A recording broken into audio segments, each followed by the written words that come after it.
Boa noite a todos. Em primeiro lugar, agradecer ao Miguel pelo convite e parabenizar o Miguel e o pessoal que está organizando o congresso, muito bem organizados, estão sendo bem recebidos, e a importância, né, de reunir tantas pessoas para discutir temas extremamente importantes, né? A possibilidade do contato.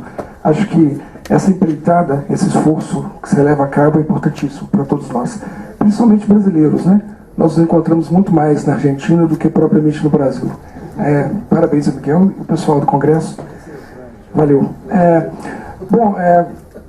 Minha apresentação, ela versa um pouco sobre o texto que foi recentemente publicado pela revista Herramienta, e é exatamente trabalhar o que seriam as categorias, de uma forma bem genérica, as categorias da objetivação, da alienação e do estranhamento em Lukács. De certa forma, sigo aqui um pouco a entrada, né, que foi dada pelo Celso Frederico. Seria especificar, colocar em termos bastante gerais o que seriam essas categorias no Lukács, e a partir disso tentar apresentar o que seria a novidade que o Lukács está apresentando frente às demais tematizações marxianas sobre o tema. O que é importante, uma observação importante inicial, estou tomando aqui como tradução, eu pego Entäußerung, estou traduzindo Entäußerung como alienação, e Entfremdung, estou traduzindo por estranhamento. Tá? Sigo aqui a edição italiana, inclusive a edição dos prolegômenos, a ontologia do ser social, publicada pelo Boitempo. Apenas para não gerar confusões. Mais devagar? Uma tendência minha. Bom, se quer em português, dá para entender, brincadeira. Falaria mais devagar. A primeira coisa a se observar é um pouco em relação à estrutura da ontologia do Lukács. Abre por aquilo que seria o capítulo do trabalho, e eu poderia dizer que as categorias da objetivação e da alienação estão presentes dentro do complexo do trabalho. Agora, é interessante que o Lukács, logo nesse capítulo inicial da ontologia, não menciona essas categorias. Posteriormente, ele diz: não era o momento de fazer o que seria essa distinção, e ele trabalhou ambas categorias, especificamente no capítulo do trabalho, sobre a categoria mais genérica da realização. Então, essa é a primeira coisa que chama a atenção. Embora sejam dois momentos presentes no complexo do trabalho, Lukács não chega a citá-los no capítulo do trabalho. Então, essa advertência é importantíssima. Porque, por vezes, as pessoas, a gente vê muito isso, né? Por vezes as pessoas se limitam muito à leitura específica do capítulo do trabalho. E o capítulo do trabalho é tão somente o início de uma análise do Lukács sobre o ser social. É praticamente impossível entender o complexo do trabalho e as determinações mais gerais de Lukács acerca do ser social se você se limitar apenas à leitura desse capítulo inicial. Tá? Então, essa é uma advertência essencial para a gente entender o que seria essa estrutura geral da obra de Lukács. A partir disso, essas considerações, eu passo a leitura para mostrar como que isso se apresenta no capítulo do trabalho e os motivos pelos quais Lukács não vai exatamente dissecar essas categorias neste capítulo, mas tão somente no capítulo 3 da sua ontologia. Muito embora as categorias alienação e objetivação estejam presentes na atividade laborativa, Lukács, no capítulo do trabalho, não efetua a diferenciação de ambas categorias. Se limita a afirmar que no interior desse complexo tem lugar a gênese da relação sujeito-objeto, sem levar a discussão do problema a uma análise mais depurada, de forma a introduzir, já no início de suas elaborações acerca do ser social, a diferenciação desses dois momentos. A ausência dessa tematização se justifica, em parte, pelos objetivos propostos no capítulo 1 da parte sistemática da sua obra, cuja intenção é fundamentalmente a análise do complexo genético do ser social. Neste momento inicial de sua elaboração, trata-se de colocar no centro da reflexão a análise do complexo da relação entre homem e natureza, com o objetivo de pôr em destaque o caráter mais geral de toda a atividade humana. Logo no início de suas considerações, após citar Marx, é a famosa passagem onde o Marx fala da colmeia, da abelha, da aranha, acho que todos aqui a conhecem, logo após, Lukács anuncia a categoria central do trabalho, o por teleológico. Trata-se de uma discussão bastante conhecida pelos leitores de Lukács, Portanto, aqui bastaria apresentar os lineamentos mais gerais acerca do tema.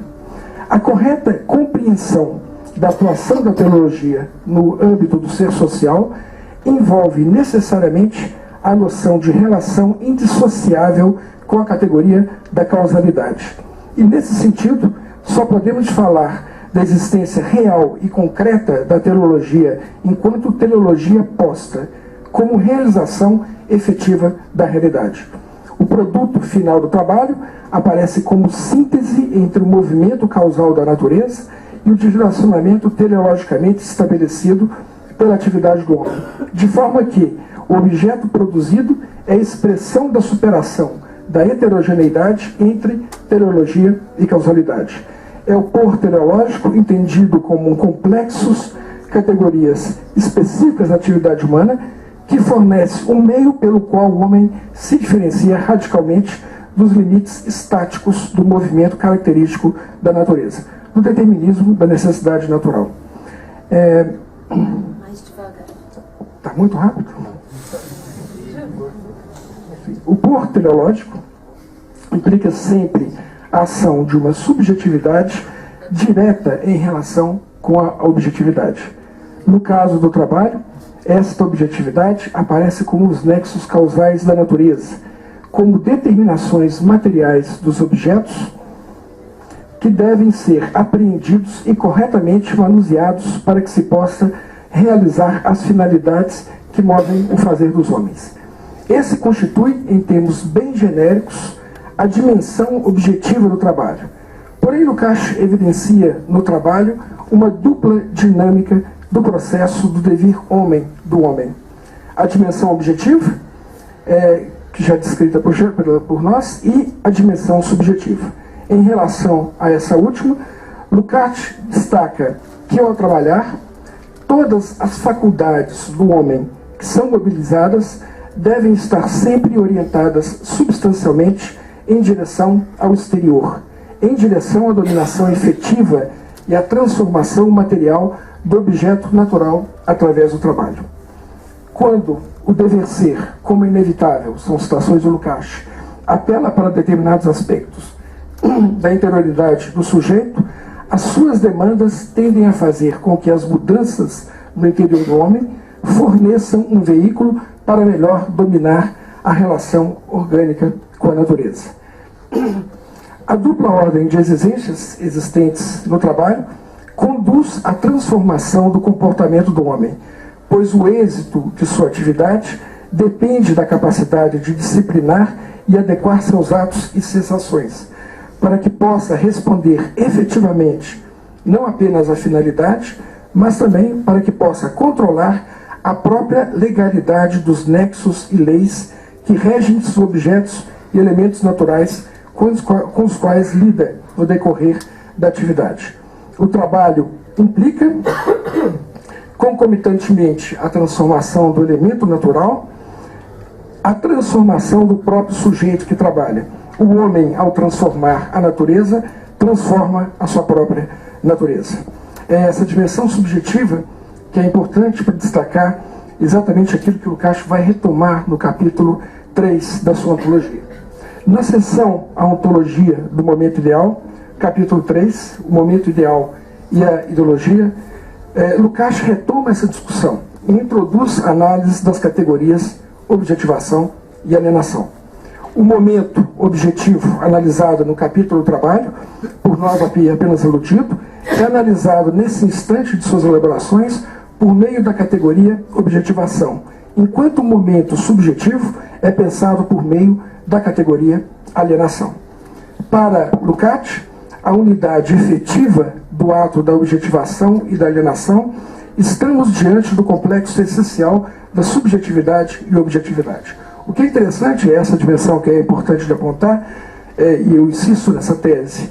O capítulo, o trabalho, por si só não subsiste. Para se entender exatamente a dimensão das determinações que Lukács faz em torno do trabalho, é imprescindível se ler o capítulo 3, em particular essa seção 2, a ontologia do momento ideal. Ele retoma todas as discussões e retematiza isso a partir das categorias objetivação e alienação. é uma interlocução, mas eu poderia dizer que é uma intensificação ontológica das suas análises. Ele intensifica e esmiuça com mais propriedade o que seria esse momento da subjetividade e da objetividade no interior do trabalho. A primeira categoria, objetivação, guarda relação direta com o crescente domínio por parte dos homens dos limites naturais, que se expressa historicamente como contínua construção e ampliação objetiva de sua capacidade de transformar a natureza e, deste modo, criar as próprias condições de sua existência. A alienação se reporta ao outro lado dessa dinâmica, ou seja, a atividade prática junto à natureza impõe adequação subjetiva ao processo produtivo. O confronto da subjetividade com o conjunto de necessidades extrínsecas tem como consequência necessária o desenvolvimento do controle dos indivíduos sobre si mesmos, que pensam e modificam a si próprios a partir dessa atividade. Entretanto, e aqui é importante para a gente exatamente diferenciar por que o Lukács não vai tratar disso no trabalho, mas ele retoma isso apenas no capítulo 3. Entretanto, nessa seção, o plano da análise da categoria, das categorias é intensificado. E o autor destaca a dimensão mais ampla da efetivação de ambas as categorias. Demonstra sua esfera de atuação para além da atividade junto da natureza, ou seja, para além do complexo trabalho. Trata-se do porteriológico, motivo pelo qual eu comecei exatamente minha tematização por isso, que se circunscreve não mais na relação objetiva da natureza, mas com os nexos objetivos da sociabilidade. Em outras palavras, não mais com os nexos causais da causalidade natural, mas no plano objetivo dos nexos causais das relações postas na sociedade. A objetividade social aparece diante dos indivíduos sob a forma de problemas ou questões que devem ser equacionados e respondidos pelos mesmos no curso de sua existência, ou, para usarmos as palavras de Lukács, no âmbito da ontologia da vida cotidiana. O que é interessante demonstrar aqui que a gente tem que se descolar. Quando o Lukács pensa o ser social e pensa o trabalho, ele está tentando basicamente identificar a gênese desse pôr teleológico. Então ele fala, no trabalho nós temos a gênese do pôr teleológico no ser social, mas esse pôr teleológico ele não se limita, não se restringe a essa relação junto à natureza. Ele transcende o que seria essa dimensão. Posteriormente, nas formas mais avançadas da sociedade, esse pôr teleológico vai ter que lidar agora com as objetividades sociais. Tem a mesma característica, é uma subjetividade em relação à objetividade, mas não é mais o nexo causal da natureza. Agora nós poderíamos dizer que são nexos causais postos pela sociedade. Ele chama isso de uma causalidade social. Ele chega a denominar dessa forma. O importante, e até para a gente exemplificar isso, é interessante o que o Lukács diz. Ele fala, olha, o ato da objetivação é pôr sim objetos no mundo. A partir desse ato de pôr objetos no mundo, o homem constrói a si mesmo, edifica o próprio mundo no qual ele existe. Mas, para além disso, não se trata apenas de uma materialidade. E ele vai dar um exemplo interessante. Ele vai dizer, a linguagem também é uma forma de objetivação. Então essa expressão de Lukács é interessante. Não é simplesmente objetivar coisas materiais do mundo, mas é objetivação de categorias especificamente sociais do ser social. Tá? Essa dimensão que o Lukács coloca. E o que é o ato dessa alienação? Se no trabalho o trabalhador se adequa e vai se disciplinar suas emoções nessa relação com o ato de produção de uma coisa material no mundo, já nas formas superiores, já não se trata mais disso circunscrever-se no interior do trabalho, mas são os nexos sociais, objetivos, as demandas que se colocam na sociedade, que esse mesmo homem, esse mesmo indivíduo, terá que responder a essas demandas também objetivamente. Essa dimensão. E o que o Lukács demonstra? No ato dessas respostas, esse conjunto de respostas que o indivíduo formula no interior do processo do trabalho, e também para além do processo de trabalho, ele vai constituir aquilo que é a sua personalidade. É o ato de alienar a si mesmo, se colocar no mundo, enfrentar objetivamente esses problemas, e na medida que os enfrenta, ele constitui o que seriam os elementos que vão fixar-se como uma personalidade em cada indivíduo. Essa dimensão que o Lukács está apresentando. Nós poderíamos dizer que... Não, Silvio. Sim?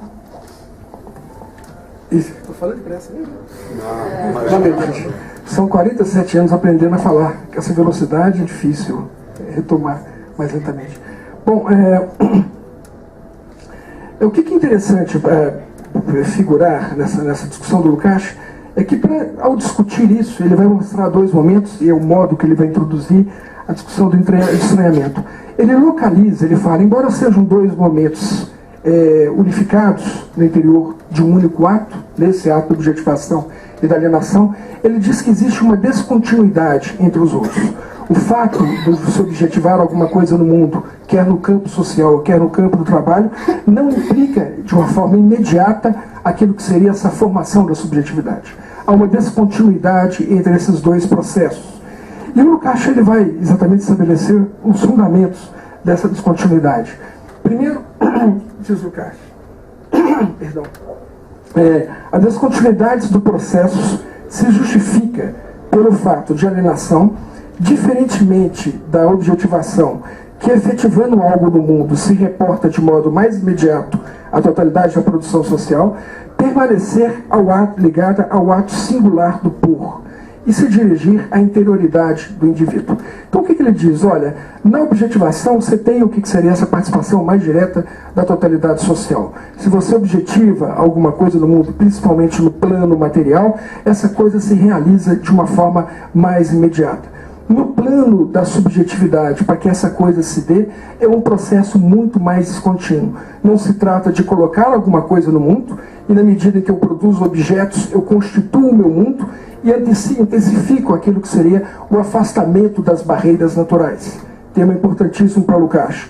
O processo de desenvolvimento do homem é sempre um contínuo processo de afastamento dessas barreiras naturais. Então, objetivar no mundo por alguma coisa especificamente material contribui no que seria essa edificação direta do mundo dos homens, dessa objetividade do plano dos homens. Porém, essa subjetividade ela não se forma de um modo idêntico e também tão imediato. Ela se destina ao que seria esse processo da interioridade do indivíduo, por isso ela cumpre aquilo que seria uma descontinuidade em relação às suas objetivações. A personalidade humana, em seu processo de desenvolvimento, somente pode se estruturar mediante a síntese dos vários atos singulares por ela efetivados. Em outros termos, para que a personalidade se estruture e adquira elementos suficientes para fixar-se sob as formas da relativa continuidade e estabilidade, deve deixar deslanchar uma longa série de pores singulares para, a partir daí, mediante a reapropriação de suas relações, constituir a unidade de seus atos em comportamentos individuais. O que é importante destacar que quando ele faz essa divisão, é onde ele vai exatamente introduzir o que seria o conceito de estranhamento. A descontinuidade desses atos viabiliza, inclusive, aquilo que seria uma edificação do mundo material do homem, a socialização do seu mundo, mas uma descontinuidade no que seria essa formação das subjetividades. Esse processo se põe, você emancipa o que seria do ponto de vista material a sociabilidade humana, porém do ponto de vista das subjetividades você tem o que seria exatamente um processo contraditório. Exatamente no que seria essa descontinuidade entre o processo da objetivação e da alienação. Para entrar, para não ficar sem referir a essa questão do estranhamento... Esgotou? Um minuto. Sim, eu cito aqui uma passagem de Marx bastante elucidativa, posta por Lukács no capítulo do estranhamento. Ele diz, citando David Ricardo, que entra numa polêmica contra Sismondi, o economista francês, vou citar Marx, que é interessante sobre esse aspecto. Lukács vai tratar exatamente disso. Citando diretamente o texto marxiano, Lukács diz: não se compreende que esse desenvolvimento da capacidade da espécie do homem, isso é Marx, tá? Teoria das mais-valias, ainda que se cumpra as expensas de um maior número dos indivíduos humanos e de todas as classes humanas, rompe, enfim, com esse antagonismo e coincide com o desenvolvimento do indivíduo singular, que, portanto, o mais alto desenvolvimento da individualidade é obtido somente a partir de um processo histórico no qual os indivíduos são sacrificados. O que é interessante que o Lukács tenta apontar e resgata Marx de uma maneira, eu diria, bastante rigorosa, ele está demonstrando a sociabilidade do capital tem exatamente esse caráter contraditório. De um lado, do ponto de vista material, você tem uma emancipação da capacidade do homem sobre o domínio sobre a própria natureza, mas essa descontinuidade e a própria forma das relações sociais no capital não gera o que seriam as condições do que seria a emancipação dessas subjetividades. O ato da alienação de Lukács e o estranhamento está posto exatamente isso. Seria a descontinuidade desse processo. Do ponto de vista objetivo, do ponto de vista da construção material do homem, do seu mundo, você tem uma imensa emancipação. Mas as individualidades, as subjetividades, não acompanham exatamente o que seria esse processo de desenvolvimento. Elas se retraem. E ele vai dizer, Lukács insiste nisso, citando inclusive Ferguson, estou encerrando. Ferguson dizendo que, pelo contrário, por vezes ao capital é muito melhor e muito mais adequado o não desenvolvimento das qualidades psicológicas e, digamos, humanas dos próprios trabalhadores. Que eles se coloquem como máquinas é mais interessante do que eles sejam críticos do ponto de vista da cultura. Então a alienação se faz exatamente nesse espaço, dessa descontinuidade, e a própria sociabilidade do capital permite o que seria o advento de formas mais contraditórias desse desenvolvimento. Materialmente o homem se desenvolve, mas o ponto da sua subjetividade, você não tem exatamente esse desenvolvimento dos indivíduos para exatamente chegar ao que seria essa imensa capacidade conferida do capital. O capital é contraditório nesse sentido. Eu agradeço. Desculpa.